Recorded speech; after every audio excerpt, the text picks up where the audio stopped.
Hey you guys, welcome back to my channel. If you're new here, I'm Christina, and in today's video I am going to be finally sharing our history curriculum picks for the 2024-2025 school year. Now this is so funny to me because it is so late in the game to be sharing curriculum picks. Like, people start sharing curriculum picks for this school year like late winter, early spring of the previous school year, which is fine if you have that figured out. And I did have some things figured out, but I also knew I wanted to pull in some more resources.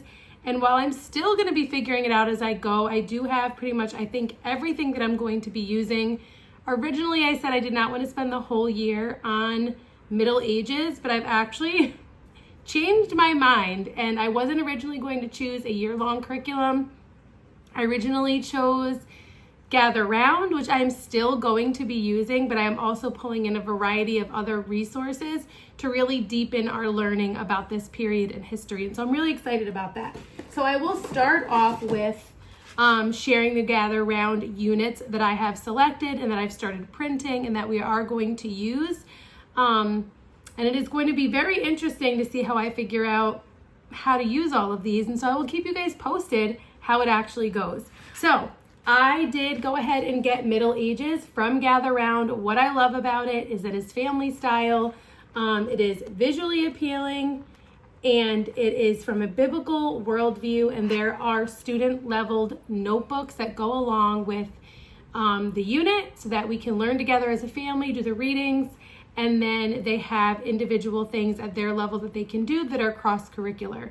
So I really do love it. Gather Round can be used as a stand-alone curriculum that you just do unit study style minus math. So the only additional thing technically that you'd have to get is math if you wanted to keep things super simple, which I love.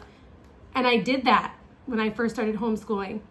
But now I love all the things, so I just kind of weave them into other things. I also did grab Vikings, so when we get to that period, we may pause and do Vikings and then dive back in, or we may complete this and then kind of dig deeper into Vikings. We'll see how it goes. But same idea, there's 20 lessons, family style, student level workbooks, all the things. There are recommended book lists, but no required books for Gather Round, which I think is really great. So if you don't love having to get a lot of books, Gather Round has you covered.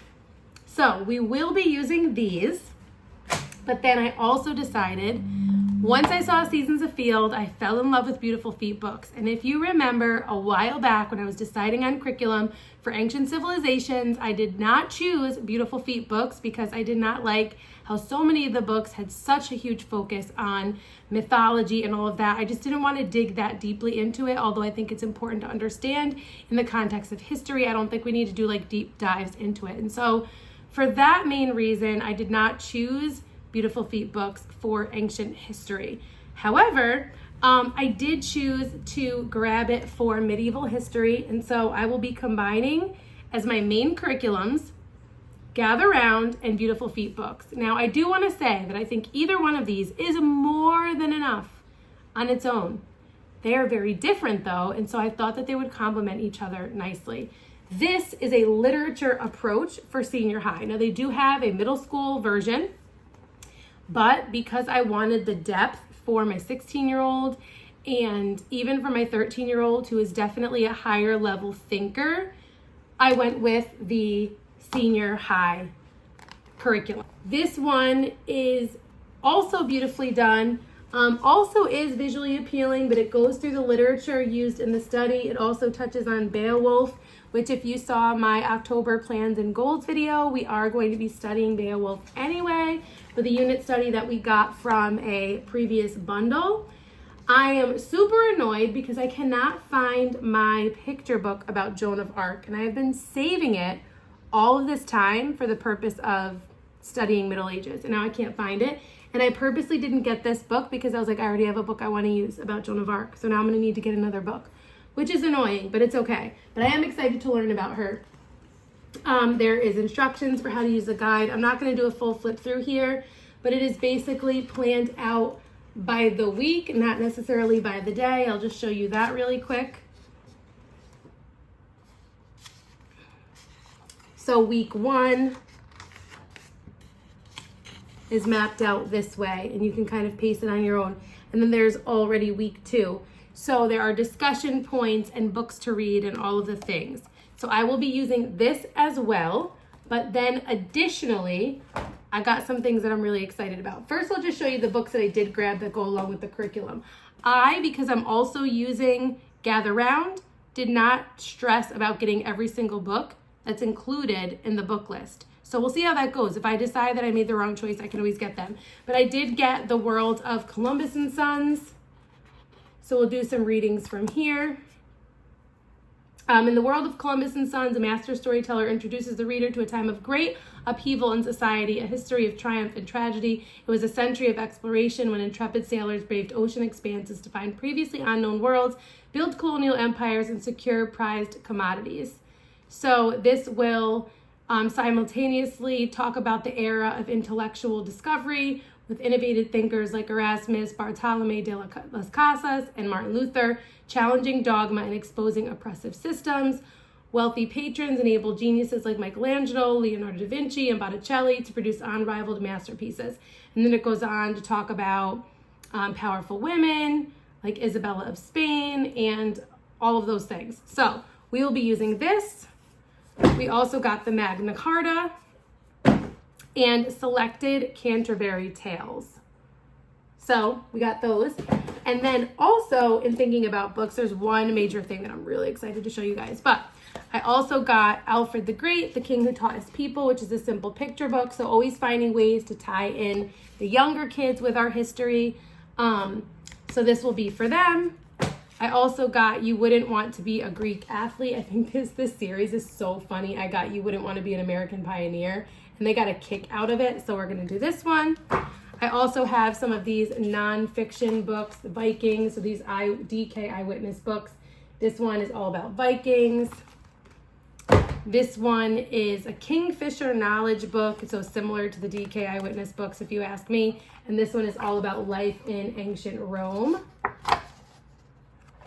So I got this one. And then something new that I'm really excited about. Oh, I will mention first. So for my Beautiful Feet books curriculum and the books that went along with it, I got those from Christian Book. And so those are also available on my Christian Book storefront, which I will link down below. I got a brand new curriculum that I'm so excited about. I got a bunch of stuff from them. Generations is a curriculum company that I have never used before. And a friend reached out and said, you would really love this curriculum. You should really check it out. I got a bunch of stuff for my senior and for my 13-year-old, which I'm going to share in my next video. But the one thing from Generations that I got for everyone that I want to share that I'm so excited about as part of a series that I think if we like it, we are going to do the whole entire series over the next however many years. It is Taking Europe for Jesus. And it says, this book recounts one of the most remarkable stories in world history, how Jesus Christ, the King of Kings and Lord of Lords, transformed the continent of Europe. Starting with the conversion of Lydia and Philippi, learn how the gospel of Jesus Christ transformed Europe through the centuries. The reign of Jesus Christ touched every part of life in some way. The gospel transformed families, cultures, languages, education, law, and government. Taking Europe for Jesus is an inviting, captivating, and action-packed journey through European history. Features of this textbook include maps to orient the reader to geography, beautiful photography and artwork to draw in the reader, and prayer points to encourage worship throughout the study. So I'm so excited. This is level 6. What I think is really cool about this series is I think it starts with level 1, and I think this is the last one. I think it goes up to level 6. I decided to start with level 6 instead of starting with the beginning because of the fact this is like right in the middle of all of my different age kids. I plan on reading this with all of my kids. And then I think what I will do is next year, I will start with the first one with all of my youngest kids, and my older kids can listen in on it as well. But then we will go through them in order and then probably circle back and do this again, I guess in like 6 years. I don't know. Anyways, I thought this was incredible. I love studying history from a biblical worldview, from the viewpoint of God's story, right? Like God's history, his story. So I'm really, really excited to include this curriculum as part of our study of Middle Ages, European history, all the things.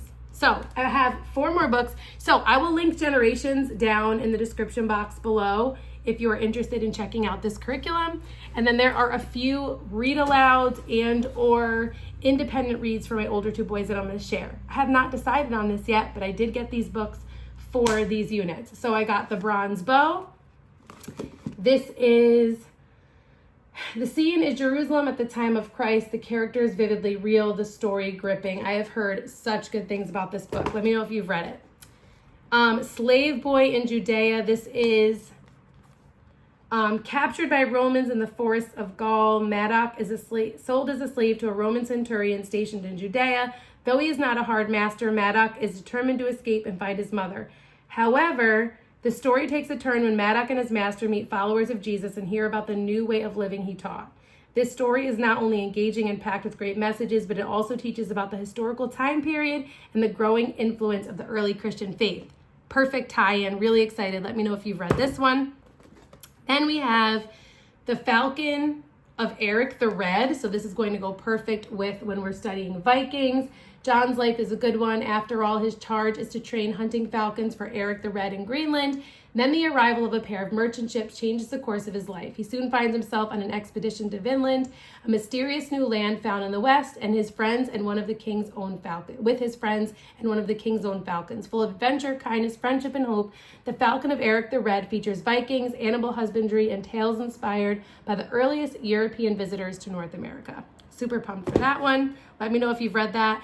And then Men of Iron, from the remarkable author Howard Pyle, comes the 100-year-old classic coming-of-age story, Men of Iron. Set in the 13th century era of knights and chivalry, this swashbuckling tale of adventure is filled with messages of honor, courage, and friendship. Miles Falworth is only a boy when his family is forced into hiding in a small town away from the castle, for his father, a blind nobleman, has powerful enemies. At 16, Miles is surprised with the news that he will suddenly re-enter the world of knights and castles when he is sent to the household of the Earl of Mackworth to serve as a squire. Cocky and stubborn at first, Miles learns some crucial lessons that lead him to value restraint and integrity, turning him into a pure-hearted, virtuous knight who seeks to restore his family's honor. This sounds amazing as well. Let me know if you've read this. So, I think that is everything other than my Joan of Arc picture book, which I pray that I find because I think it went out of print or something. I think I saw it. So this is really funny. I'm remembering. I first saw that book at the Beautiful Feet Books storefront stand thing at Wild and Free in San Luis Obispo because that's where Beautiful Feet Books is based. They had a table with all of their curriculum, and I was looking through some of the picture books, and I saw the Joan of Arc picture book, and I was like, oh my gosh, I want this. Even though I didn't think I was necessarily going to use that curriculum at the time. I knew we were going to study that period in history, and I wanted it, and I looked it up, and I think I had to find it on thrift books or something.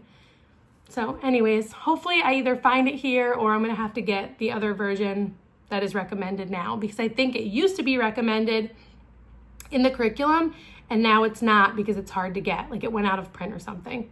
So kind of a bummer. Anyways, let me know if you have used any of these resources, Gather Rounds, Middle Ages, Gather Rounds Vikings, any of the books, Beautiful Feet Books, Middle Ages. Let me know. I think that's everything. Let me know what you're studying for history this year. Let me know if there are some resources you think that I need to include in our study of the Middle Ages. I hope to see you soon in one of my next videos, and until next time, stay rooted.